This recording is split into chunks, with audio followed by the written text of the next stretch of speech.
वो जो लोग आज भी समाजवादी की तरफ से दलाली करने वाले हैं, जो लोग आज मुखबरी कर रहे हैं, भाई उनको तो बैरिस्टर उसद्दीन ओवैसी साहब को वो तो लगेंगे कि बी टीम है, लेकिन असल में बी टीम तो वही है। उनको वोट लेने के बाद में तेजपात के पत्ते की तरह इस्तेमाल करते हैं, लेकिन अब हमें जो इस्तेमाल होना है वो नमक की तरह होना है कि बिना हमारे टेस्ट ही नहीं आए किसी भी चीज में। अरे जिसकी अफवाह में इतना दम है कि अखिलेश यादव को आजम खान के घर पर ला सकता है, तो मैं जानता हूँ अगर सच में आजम खान से मिलने ओवैसी साहब चले जाएं तो हिंदुस्तान में सरकार, यूपी में सरकार ला सकते हैं, यूपी में सरकार ला सकते हैं। हम ये अहम भूमिका उत्तर प्रदेश के अंदर हम दिखा कर रहेंगे, डंके की चोट पर दिखा कर रहेंगे हम। दूसरी बात ओवैसी साहब को सरकार बना के दिखाते कोई भी, तो हम इस बात का दावा करते हैं। आज एक बार वोट देंगे तो हमें साझेदारी चाहिए, हिस्सेदारी चाहिए, अब हमें गुलामी नहीं चाहिए।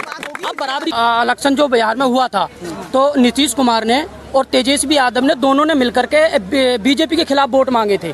नीतीश कुमार ने चीख चीख कर कहा था कि बीजेपी को अगर रोकना है तो नीतीश कुमार को और तेजस्वी यादव को वोट देना है, और दोनों ने मिलकर के सरकार बनाई। लेकिन ओवैसी साहब जब पिछले इलेक्शन में वहां पर गए थे तो ओवैसी साहब ने कहा था अपनी स्पीच में खुद कि आप ये देख लीजिएगा, आप ये जब नीतीश कुमार जीत करके आएगा तो उसके आने के बाद में कुछ ही दिनों बाद ये एनडीए की गोद में बैठ जाएगा जाकर के, और वैसे ही हुआ। थोड़े दिन वहां पर सरकार बनाई, तेजस्वी यादव को उप मुख्यमंत्री बनाया, और उसके बाद में नीतीश कुमार ने जाकर के बीजेपी के साथ में सरकार चलाई, और पूरे 5 साल फिर उसको सरकार को चलाया।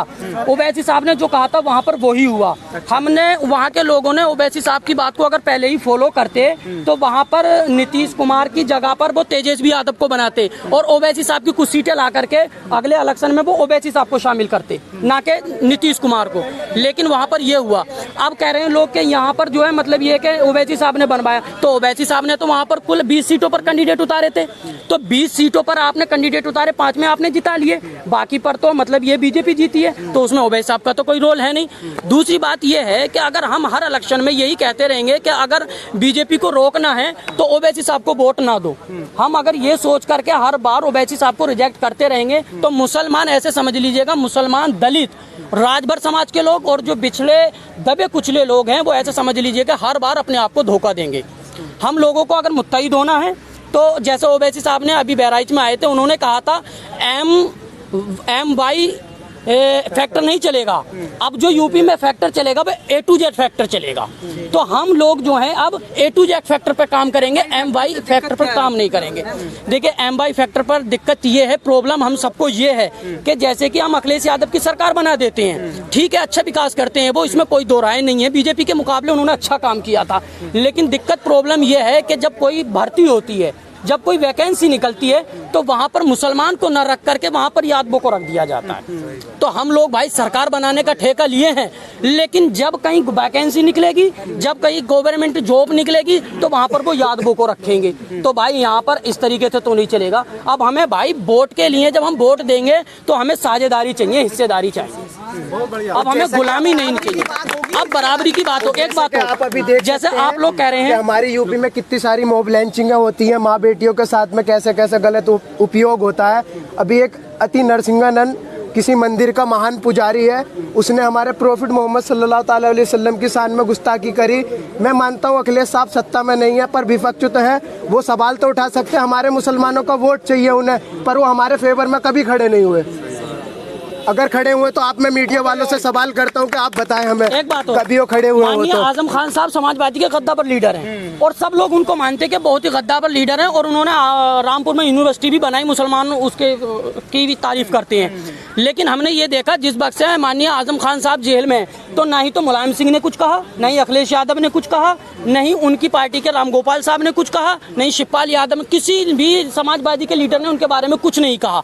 एक कुछ दिन पहले एक अफवाह उड़ी थी सिर्फ ओनली फॉर, और वो भी झूठी खबर थी कि माननीय सांसद बैरिस्टर असदुद्दीन साहब आजम खान साहब से मुलाकात करेंगे रामपुर में आने के बाद में। दूसरे दिन हमने ये देखा और सब लोगों ने ये देखा कि गाड़ियों पर गाड़ियां, अखिलेश यादव को भी रामपुर आना पड़ा और कांग्रेस के लीडरों को भी आना पड़ा, और ऐसा कोई नेता नहीं था जो समाजवादी का वहां पर आजम खान साहब के यहाँ पर नहीं पहुंच गया था। अरे जिसकी अफवाह में इतना दम है कि अखिलेश यादव को आजम खान के घर पर ला सकता है, तो मैं जानता हूं अगर सच में आजम खान से मिलने ओवैसी साहब चले जाएं तो हिंदुस्तान में सरकार, यूपी में सरकार ला सकते हैं। यूपी में सरकार ला सकते हैं। हम नहीं कहते हैं, देखिए हमारे कैंडिडेट 100 सीटों पर खड़े होंगे। माननीय हमारे बैरिस्टर असदुद्दीन साहब का कहना है कि हम 100 सीटों पर कैंडिडेट खड़े करेंगे। 100 सीटों से हम मानते हैं हम अपनी सरकार नहीं बना सकते, लेकिन हमारा कहना यह है हम 100 सीटों पर कैंडिडेट खड़ा करने के बाद में हम अपने कैंडिडेटों को जिताने के बाद में अगर बीएसपी को जरूरत पड़े सरकार बना ले गठबंधन से, समाजवादी को जरूरत पड़े गठबंधन बना ले, इन दोनों के लिए खुले हुए दरवाजे हैं। और बाकी हमारे अलायंस के साथ में जो हमारा मतलब ये है राजभर साहब के सामने जो अनाउंसमेंट हुआ है उसके साथ जो हमारे दल हैं वो तो हैं ही हैं, जो भागीदारी संकल्प मोर्चे के लोग हैं वो तो सब हैं ही हैं। लेकिन बड़ी पार्टियों को अगर मान लिया अखिलेश यादव को अब इस बार सरकार बनाना है तो हमें इतना पता, भाई हमने जो है मतलब साइंस को उसको पढ़ा है, हमने अपने यहाँ के इतिहास को पढ़ा है। हमारे यहाँ यूपी में 140 सीटों पर मुसलमान निर्णायक भूमिका में है। हम 140 सीटें मुत्तहिद होने के बाद में जिता सकते हैं। 202 सीटों पर यूपी में सरकार पूर्ण बहुमत की बन जाती है भैया, जिसको मिल जाते हैं। 140 सीटें हम देंगे मुत्तहिद होने के बाद में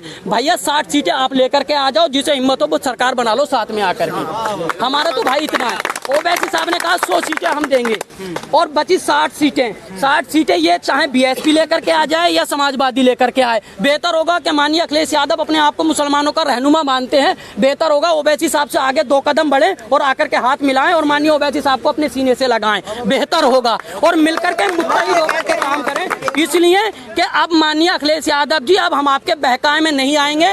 अब हम अगर बहकाए में अब नहीं आने वाले, अगर हमें वोट देना है तो भाई अपने कायद बैरिस्टर असदुद्दीन ओवैसी साहब को मजबूत करना है। और मैं ही नहीं, इस वक्त ये जितने भी नौजवान है ना ये सब जाग चुके हैं। और जब ये जाग चुके हैं ना तो ये जिस करवट भी बैठेंगे ना इंशाअल्लाह ताला ये एक तरफ को मतलब ये बहुत अच्छा मीजान बदल के बैठे। ओम प्रकाश राजभर जी ने बीजेपी को जिताने का काम किया था। नॉट अवेलेबल भाई, आप गलत कह रहे हो। ओम प्रकाश राजभर जी भैया खुद एनडीए को छोड़ करके भैया इसी सरकार में 2017 के बाद में लात मार करके आ गए। ज्वाइन क्यों किया था? किसको? अरे भाई तो ऐसे तो मुलायम सिंह ने भी एक जमाने में सरकार बनाई थी बीजेपी के साथ में, बीएसपी ने भी बनाई थी। नहीं सरकार बनती है तो बाद में देखिए मेरी बात सुनिए। राजभर साहब ने जब उनके समाज की बात को नहीं सुना गया तो उन्होंने उसको छोड़ दिया। आज जब उनकी बात को नहीं सुना जा रहा उन्होंने छोड़ दिया। आज ओवैसी साहब के साथ में है तो भाई अब ये मिलकर के जब संकल्प मोर्चा बनाया है, ये मुत्तहिद हो गए हैं तो भाई अब जो ओवैसी साहब ने कहा है कि एम भाई कनेक्शन नहीं चलेगा, अब A to Z वाला वो चलेगा कम्युनिकेशन। इसमें भाई हिंदू धर्म के भी सब लोग होंगे और मुस्लिम जातियों के भी सब लोग होंगे। आप कह रहे हैं कि ओवैसी साहब से अखिलेश यादव के गले लगे जी मिले। अभी जो पहले मतलब मुसलमानों के उत्तर प्रदेश के अंदर जो कहे जाते हैं आजम खान नेता कहे जाते हैं जी, क्या आजम खान बड़े नेता है जी। जब आजम खान की ही अखिलेश यादव की सरकार में नहीं चल रही तो ओवैसी साहब की क्या चलेगी किसमें सरकार बनने? हाँ भाई गठबंधन में साझेदारी जब होगी तो चलेगी। हमने ये देखा है कि बिहार की जब 5 सीटें आई थी, जब शाम को क्लियर हो गया था तो उस पर हेडलाइन आज तक के चैनल पर मैंने ये देखी थी कि ओवैसी की 5 सीटों की हो सकती है अहम भूमिका। और हम ये अहम भूमिका उत्तर प्रदेश के अंदर हम दिखा कर रहेंगे, डंके की चोट पर दिखा कर रहेंगे हम। ये दूसरी बात बिना ओवैसी साहब के सरकार बना के दिखाते कोई भी तो हम इस बात का दावा करते हैं। आज एक बात और मैं आपको बता दूं, माननीय असदुद्दीन ओवैसी साहब ने जब सीए एनआरसी के ऊपर मुद्दा चल रहा था तो सब पूरी हिंदुस्तान की आवाम खामोश थी भैया। मुसलमान भाइयों को भी ये पता नहीं था कि हमारे साथ में कौन सा खेल खेला जा रहा है, समझे कि नहीं। लेकिन जब बैरिस्टर असदुद्दीन ओवैसी साहब ने जब पार्लियामेंट में जिस वक्त ये एनआरसी और सीए का जब फाइल पर्चे को फाड़ा था ना कानून की कॉपी को, तो भाई पूरे हिंदुस्तान को पता चला गया कि कोई मुसलमानों की आवाज उठाने वाला है और सबको पता चल गया। फिर भी मुस्लिम समाज उन्हें बीजेपी के बी टीम कह रहा है। एक बात सुनिएगा मेरी भाई, वो जो लोग आज भी समाजवादी की तरफ से दलाली करने वाले हैं, जो लोग आज मुखबरी कर रहे हैं भाई, उनको तो बैरिस्टर असदुद्दीन ओवैसी साहब को वो तो लगेंगे कि बी टीम है, लेकिन असल में बी टीम तो वो ही है। हमने इसी इलेक्शन में देख लिया, अभी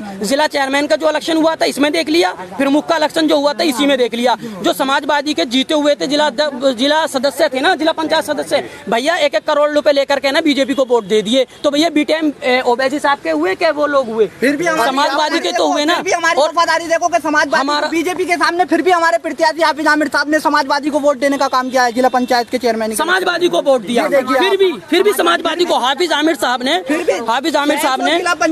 समाजवादी के कैंडिडेट को वोट दिया। फिर भी बीजेपी टीम समाजवादी नहीं हुई। आप लोगों के साथ विश्वासघात हो गया ना, जिला पंचायत चुनते हैं आप ओवैसी साहब के कैंडिडेट को, लेकिन वो समाजवादी में चले जाते हैं। नहीं भैया, इसमें उसकी क्या बात है? उन्होंने वोट इसीलिए दिया ना कि समाजवादी का चेयरमैन अगर बनता है तो भाई उसको अगर वोट दिया तो वो उससे विकास कराएंगे, कहने के जिम्मेदार है वो, तो उन्होंने इसलिए दे दिया। अब भैया एक कैंडिडेट से हमारा तो चेयरमैन बनेगा नहीं, और हमारा जब चेयरमैन नहीं बनेगा, एक सदस्य को हमने जिताया तो भाई हम उसे घर में रखकर थोड़ी बैठेंगे, उससे भी तो हमें विकास कराना है। मतलब उम्मीद है समाजवादी पार्टी में अगर जाएंगे तो विकास होगा। भैया हमारा विकास तो होगा। के लिए वोट दिया था ना हमने। ओवैसी साहब ने बिल्कुल ये कह दिया है कि हमारे पास ऐसा दिमाग है, हमारे पास ऐसी सोच है जो हम यूपी में आने के बाद में विकास कर सकते हैं। तो भाई हमें तो विकास की जरूरत है। आप तो खैर जर्नलिस्ट हैं, आप हमसे ज्यादा जानते हैं, पर आप भी उसी टॉपिक को पकड़ते हैं जो हमारे खिलाफ होता है। ऐसा क्यों कि आप तो हमसे ज्यादा जानकार हैं, तो आप किस बात को उठाएंगे? जो मुद्दे की बात होगी उसको उठाएंगे। आप अकेले हैं तो समाजवादी पार्टी में जाने की जरूरत क्या? अकेले रहिए ना। हम तो दूसरी समर्थन पार्टियों को समर्थन देने के लिए तैयार है, बस सिवाय एक बीजेपी को।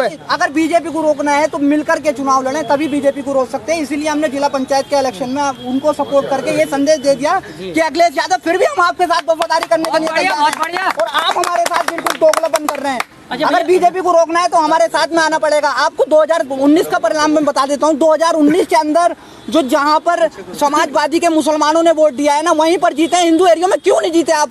ये बताइए मुझे। उनकी नाकामियां नहीं तो वो ओवैसी साहब के ऊपर इल्जाम लगाते हैं कि बीजेपी के एजेंट है। तो तभी तो वो कह रहे हैं ना कि जहाँ देखिए समाजवादी पार्टी की सीट निकलने की उम्मीद है वहाँ पर ओवैसी साहब। देखिए पहले हमारे पास मेरी बात सुनिए। माननीय इंशाल्लाह 2024 के अंदर हम एमपी की सीट लड़ने का काम करेंगे 2024 में।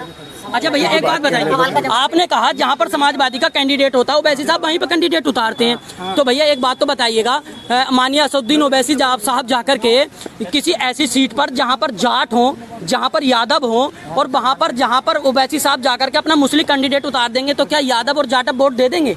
बताइए भैया आप ही, यादव एंड जाट वोट दे देंगे क्या? हाँ, तो वहाँ से और पार्टी की सीट क्यों हटानी है? किसको? जैसे संभल के अंदर समाजवादी पार्टी की सीट क्लियर बताई जाती है। भैया एक बात तो बताइएगा, अगर हम अखिलेश यादव साहब को अगर हम नहीं मजबूर करेंगे ओवैसी साहब से मिलने के लिए इस तरीके से, तो भैया हमारा मुसलमानों का मुत्तहिद होना कहाँ से शुरू होगा? भाई हमें यहाँ पर जाकर मुस्लिम कैंडिडेट जहाँ पर सीटें हैं वहाँ पर हमें मुस्लिम क़यादत चाहिए, और जहाँ पर यादव ज़्यादा है भाई अखिलेश यादव साहब वहाँ पर जाकर अपनी मजबूती दर्ज करें।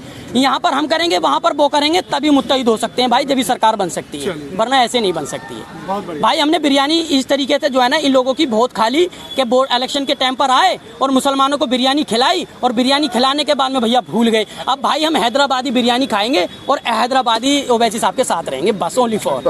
हम तेज बात उसमें पत्ता नहीं पड़ता भैया। सर मैं ये कहना चाहता हूँ कि हमारे जब मतलब हम 20 साल की उम्र में आज तक भी हमने ऐसा लीडर अपनी कौम के लिए नहीं देखा जैसा बैरिस्टर असदुद्दीन ओवैसी साहब हमारी कौम के लिए। और मतलब जो पिछड़े वर्ग हैं जैसे दलित, आदिवासी, सभी लोगों की आवाज़ बन के उभरे हैं। और ये जो अखिलेश यादव के जो जितने भी मतलब MP MLA साहब हैं, मतलब ये कोई काम करके तो दिखाते नहीं हैं। आप हमारे संभल का देख लीजिए, हमने इनको 2012 के अंदर 18% आरक्षण देने की बात करी थी अखिलेश यादव ने कि 18% आरक्षण आपको देंगे हम, लेकिन उन्होंने कहाँ दिया? कुछ भी नौकरियाँ नहीं है मुस्लिमों की हमारे यहाँ। मतलब यहाँ तक कि कोई संभल में यूनिवर्सिटी नहीं है, आप देख लीजिए पढ़ाई के उसमें कहीं भी कुछ नहीं है। खाली ये वोट लेने का काम करते हैं। वो मुस्लिम कौम को वोट लेने के बाद में तेजपात के पत्ते की तरह इस्तेमाल करते हैं। लेकिन अब हमें जो इस्तेमाल होना है वो नमक की तरह होना है कि बिना हमारे टेस्ट ही नहीं आए किसी भी चीज़ में। बिल्कुल। अब हमें जो इस्तेमाल होना है वो इस तरीके से होना है कि ओवैसी साहब ने 100 सीटों पर चुनाव जिंदाबाद 100 सीटें कैसे होंगे? कुछ सपा में है, कुछ बसपा में है, वो कुछ हम कांग्रेस में। देखो जी ऐसा है, हर एक धर्म के एंगल से राजनीति जो करेगा वो तो बेकार इंसान, कोई भी हो। धर्म के एंगल से तो राजनीति करना बिल्कुल ही गलत है। लेकिन ओवैसी साहब जो है वो आपने तो शुरुआत में कहा ना कि हमारी कौम के लिए जिस तरह से ओवैसी जी ने आवाज उठाई है ऐसा किसी ने देखिए हमारे मसीहा जो अब तक बन के रहे हैं वो अखिलेश यादव बन के रहे, लेकिन उन्होंने करा कुछ नहीं है हमारी कौम के लिए। अच्छा। आप देख लीजिए समाजवादी पार्टी के यहाँ पर राम गोपाल यादव जी MP रह चुके हैं, मुलायम सिंह यादव भी रह चुके हैं, और यहाँ पर देख लीजिए आज भी समाजवादी का ही कब्जा है। MP भी जी वर्ग साहब भी हमारे मतलब नहीं, वो उनकी मैं उनके बारे में कुछ नहीं कहूँगा क्योंकि वो कौम के रहनुमा है। आज भी मैं उनकी तारीफ करता हूँ। नहीं वो आवाज़ उठाते हैं, लेकिन हमारे लिए वो समाजवादी पार्टी से हैं जी। तो आवाज उठाते हैं, आपके मुद्दे पर उठाते हैं, बोलते हैं। देखिए मैं ये कहना चाहूँगा कि जो बैरिस्टर असदुद्दीन ओवैसी साहब जो हैं, हमारी पार्टी के जो बैरिस्टर असदुद्दीन ओवैसी साहब हैं, उनके हाथ में जो कमान है ना वो हक और सच बोलने के लिए है। और उसको हमारे मतलब 540 MP लोकसभा के अंदर है। आप देख लीजिए सबसे बेबाक लीडर की आवाज़ अगर किसी की उठती है तो वो इम्तियाज़ जलील की उठती है और बैरिस्टर असदुद्दीन ओवैसी साहब की उठती है। आप देख लीजिए बिहार के अंदर हमने 5 सीटों पर कब्जा किया है। सदुद्दीन ओवैसी साहब की सीट, मतलब 5 MLA की सीटें आई हैं, वहाँ पर आप देख लीजिए, मतलब सब अच्छे तरीके से विकास की लहरें बह रही हैं। बीजेपी को एनडीए की सरकार बनवा दी? नहीं सर, ये बिल्कुल सरासर गलत है। सभी लोगों का ये कहना है कि वहाँ पर बीजेपी मतलब ऐसा कहीं कुछ ऐसा नहीं है। इस पर मैं आपको हमेशा सवाल उठाते ही रहा है और उठाते ही रहेगा। और मैंने तेजस्वी यादव का खुद इंटरव्यू देखा, उन्होंने ये कहा है कि